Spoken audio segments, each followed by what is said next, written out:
Belarus continues to see tensions grow with the European Union, over a month after a Swedish PR firm sponsored a flight of a small plane into Belarusian airspace to perform a now infamous teddy bear drop near Minsk. This drop, which contained anti-government and pro-democracy messages attached to the teddy bears, has caused ripples within the Belarusian government and security forces.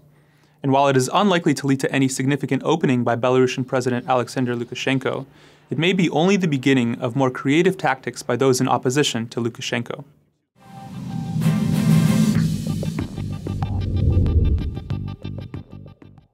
The July teddy bear drop occurred at a time when relations between Belarus and the EU were already quite weak.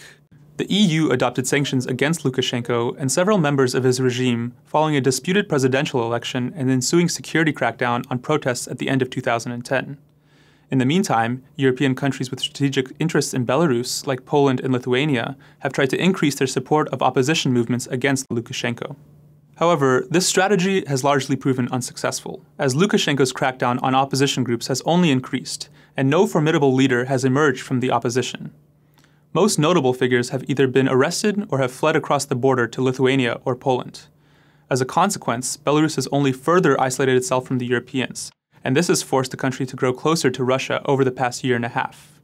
These developments have caused several European countries to reconsider their strategy, and Lithuania explicitly admitted as much in May when the Lithuanian foreign minister said the strategy of supporting opposition groups was not working and that instead an alternative power center should be created in Belarus.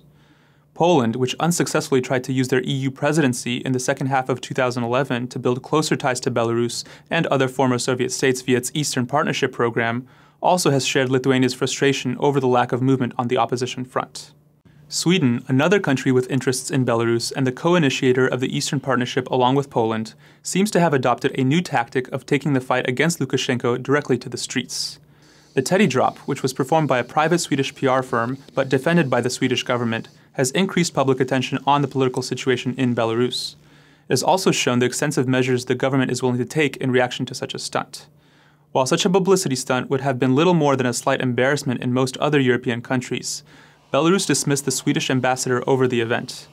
Lukashenko also fired both the Air Force chief and the head of border control of the country, blaming them for allowing a breach of national security. Such a reaction was likely just the kind of asymmetrical response the Swedes and other opposition supporters were hoping to elicit from the stunt.